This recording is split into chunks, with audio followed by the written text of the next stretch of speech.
Hello મિત્રો, નમસ્કાર. એન્સ classes ચેનલમાં તમારું હાર્દિક સ્વાગત છે. મિત્રો, ખાસ કરીને આપણી ચેનલમાં નવા હોય તો લાઇક, શેર અને સબસ્ક્રાઈબ કરવાનું ભૂલતા નહીં.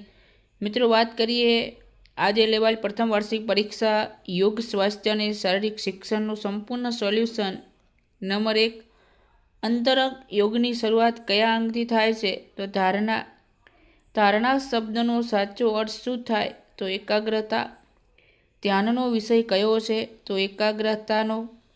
મિત્રો, ખાસ કરીને જો તમે અમારી ચેનલમાં નવા હોય તો લાઇક, શેર અને સબસ્ક્રાઈબ કરવાનું ભૂલતા નહીં. અષ્ટાંગ યોગનું છેલ્લું અંગ કયું? સમાધિ. ધ્યાનને કેન્દ્રમાં રાખીને થતી યોગ સાધના કયા નામે ઓળખાય છે? ધ્યાન યોગ. સમાધિમાં શાની અનુભૂતિ થાય છે? ધ્યેયની.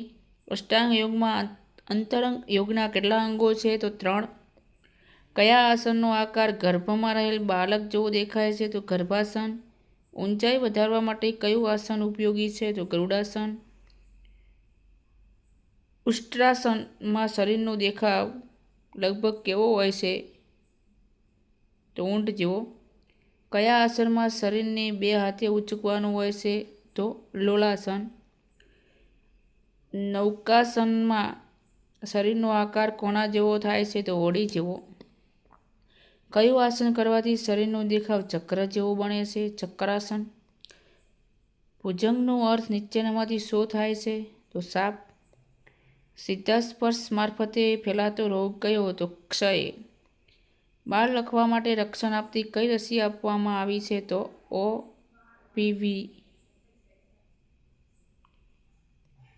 રોગ નિયંત્રણ માટે કેવું પરીક્ષણ જરૂરી છે? તો રુધિરનું પરીક્ષણ.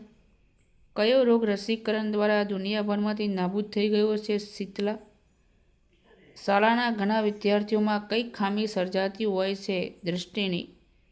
મચ્છર દ્વારા નીચેનામાંથી કયો રોગ ફેલાય છે? ડેન્ગ્યુ. આયુર્વેદ ચિકિત્સા પદ્ધતિને કોને શોધી હતી? ઋષિમુનિઓએ. સાબરકાંઠાના રણાસણમાં કામ કરતી સેવાભાવી સંસ્થાનું નામ અંજલિ. શું મૂકવાથી ઈજાથી આવેલા સોજા ઉપર ફાયદો થાય છે? તો બરફ.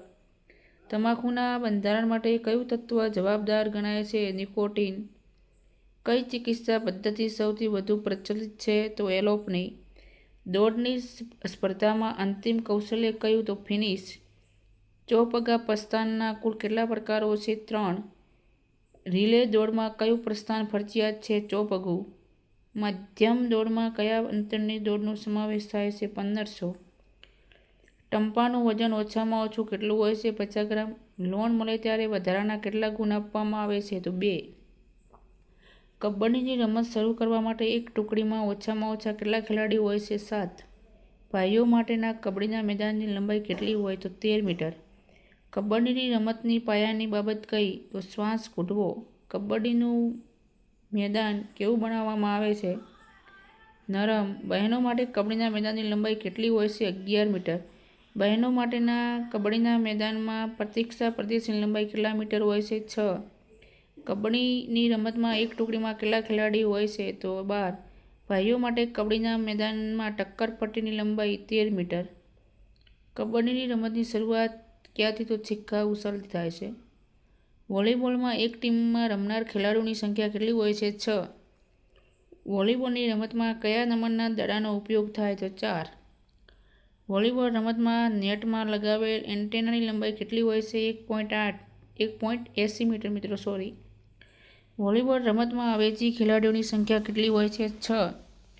વોલીબોલની બહેનો માટે નેટની ઊંચાઈ કેટલી રાખવામાં આવી છે? 2.24. વોલીબોલની રમતમાં ખાસ રક્ષક ખેલાડીને શું કહેવામાં આવે છે? લિબરો. વોલીબોલના દડાનો ઘેરાવ કેટલા સેમી હોય છે? 65 થી 67.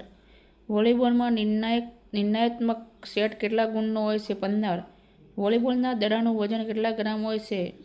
260 થી 280 ગ્રામ. વોલીબોલમાં ભાઈઓની નેટની ઊંચાઈ કેટલી રાખવામાં આવે છે? 2.43 મીટર. તો મિત્રો, ખાસ કરીને આપણી એનસી ક્લાસીસ ચેનલમાં તમે નવા હોય અને હજી સુધી જો આપણી એનસી ક્લાસીસ ચેનલને સબસ્ક્રાઈબ ન કરી હોય તો મિત્રો સબસ્ક્રાઈબ કરવાનું ભૂલતા નહીં.